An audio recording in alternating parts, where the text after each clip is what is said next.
My name is David. I live in Auburn, Massachusetts with my two young boys, age 7 and age 8. My 8-year-old son has autism. They both attend the Auburn public school system. My name is Kelly. My husband and I have three boys with autism. Wayne is 15, Gage is 12, and Joel is 11. My name is Lisa, and I have two daughters. I have an 8-year-old daughter and a 5-year-old daughter. My 8-year-old is diagnosed on the autism spectrum. My name is Heidi. I live in Millbury. I have three children, one adult who is typical, and I have two sons who are on the autism spectrum. I have a almost 16-year-old who has higher functioning autism who attends the public school in Millbury. And I have another son who's almost 14 who's severely impacted with autism who attends a private placement at RCS Learning Center in Natick. My name is Erica. I live with my husband and my two sons, Jackson, who's 14, and Connor, who's 17, and has a diagnosis of autism.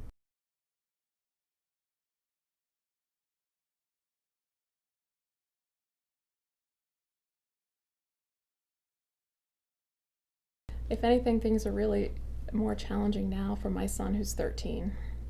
My son has pretty severe autism. He is not fully toilet trained.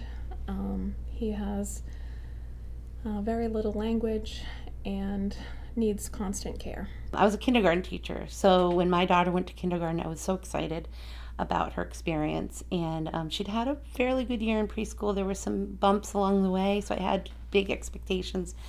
And for my daughter, the social experience of kindergarten, the busyness, the loudness, the overstimulation of the classroom was too much for her. And I didn't understand that. But it caused her to have a lot of behaviors. And some of them included kicking her kindergarten teacher, bolting out of the classroom. It was kind of a fight or flight thing. And when she was stopped for running out of the classroom by the principal, she bit the principal. And I mean, the horror for me of being a kindergarten teacher for 10 years before becoming a parent, to have my kindergartner have such a difficult time was heartbreaking.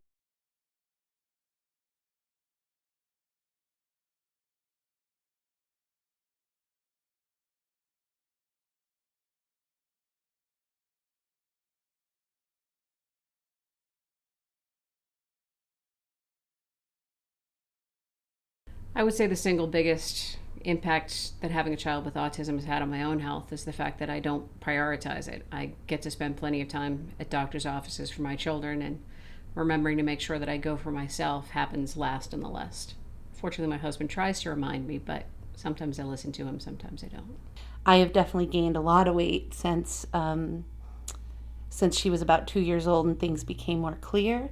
I haven't had the time or energy to I used to go to the gym. I just don't have time. I can't leave the house.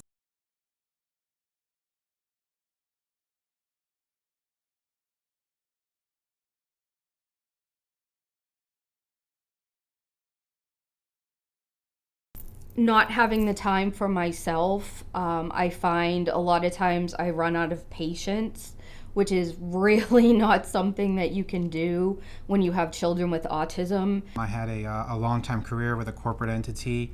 I was doing very, very well. Got married, had two children, and after the diagnosis, things started to change. My focus was moved towards helping my children. So it became difficult to kind of work two jobs almost. I have been lucky that I've been able to continue doing project-based work, but it has clearly swamped any idea that I might go back to a professional capacity that looked anything like the job I had before I became a parent. Ultimately, I ended up separating from the organization.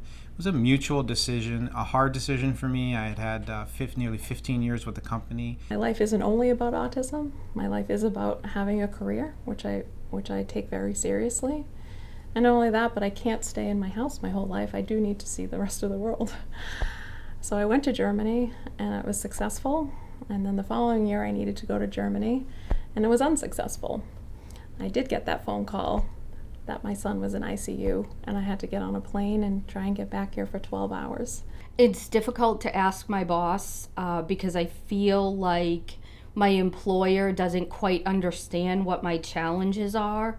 I believe that they kind of pretend to understand what they are, but they don't really have an understanding of the behavioral challenges, the medical challenges, the school challenges, the endless phone calls from the school, the emails that need to be dealt with. I feel that they just, don't quite get that. It can be very difficult to be trying to work through creating a lot of structure in our life and having my husband get called out and have to deal with a problem driving to work. We can't really structure day trips, vacations, and things like that.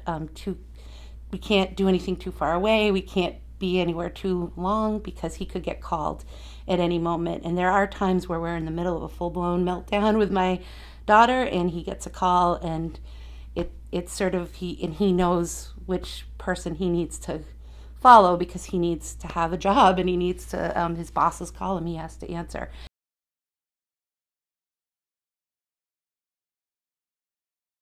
One of the ways employers can help families is by fostering a culture of openness.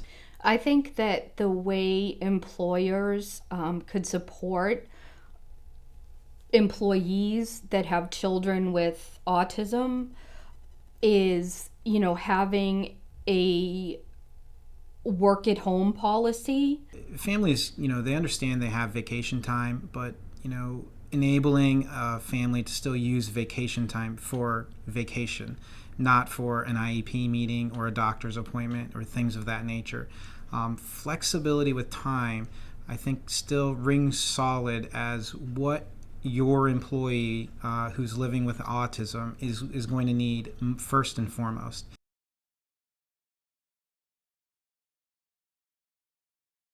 Nobody wants to go and do a job that isn't great. They want to do their very best work. Parents of children with autism have a wide variety of skill sets that they acquire over time. One of them that I would say is driving execution. And I would say that because there's so many things that we need to fight for our children, and we learn to overcome the obstacles. I use my patience and the ability to stay calm under pressure at work. Your employees are people, and they have families, and they have lives, and they have struggles, and they have joys, and they love their jobs and they love the work they do, and they want to do their best. They want to be the best employee they can be for you. I want employers to realize that this isn't something you need to fear. Autism and having children with autism is a part of who I am, and also a part of who I am is the career that I've chosen. So if I wanted to tell, if I can use my voice for anything, I would say that it's important to look at the whole person, and if you can value the whole person and what they bring to the table at work and at home, then you will have probably one of your best performers.